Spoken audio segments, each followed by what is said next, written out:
রাজ্য সরকার আদালতের নির্দেশকেও মানছেন না। ডিএ ইস্যুতে রাজ্য সরকারের বিরুদ্ধে এমনই অভিযোগ আনলেন বিজেপির যুব মোর্চার রাজ্য সভাপতি ইন্দ্রনীল খা।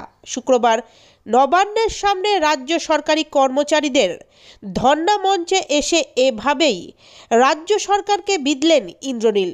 তিনি বলেন, রাজ্য সরকার ডিএর টাকা খেলা মেলা সিন্ডিকেট সহ একাধিক দুর্নীতির কাজে ব্যবহার করছে। যোগ্য প্রার্থীরা চাকরি পাচ্ছে না, অথচ নিয়োগের নামে দুর্নীতি করে যাচ্ছে।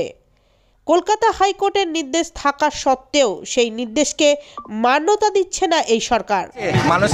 মানসিকতা তো এটাই, যার 40 বাকি আছে, যেখানে 40% বকেয়া ডিএ নিয়ে আন্দোলন হচ্ছে, সেখানে ছিটে ফোটা 4% দিয়ে, আর তারপরেও দেখবেন হয়তো কোনো একটা অ্যালায়েন্স থেকে কমিয়ে দিয়েছে, হোম রেন্ট অ্যালায়েন্স বা এগুলো থেকে কমিয়ে দিয়ে কিছু একটা করার চেষ্টা করেছে। কারণ যদি সম্মানের সাথে রাজ্য সরকারি কর্মচারীদের ডিএ দেওয়া মনে করে রাজ্য সরকার, তাহলে চাইলেই পারে। হঠাৎ করে মুখ্যমন্ত্রী ঘোষণা করে দেয় যে ক্লাবকে এত কোটি কোটি টাকা দেবে, ওই ক্লাবকে লক্ষ লক্ষ টাকা দেবে, আর অথচ তিনি একবারও ঘোষণা করতে পারেন না যে বকেয়া ডিএগুলো তার রাজ্য সরকারি, তার নিজের সরকার, যে সরকারের মুখ তিনি, সেই সরকারের যে কর্মচারী, তাদেরকে কেন বঞ্চিত রাখবেন? এইগুলো এই বিভিন্ন সময় যখন রাজ্য সরকারি কর্মচারীরা প্রতিবাদ করেছে, তাদেরকে কখনো কুকুরের সঙ্গে ঘেউ ঘেউ এসব মানে জঘন্যভাবে তাদেরকে নিকৃষ্টভাবে তুলনা করেছেন, আরও অন্যান্যভাবেও তাদের অবমাননা করেছেন।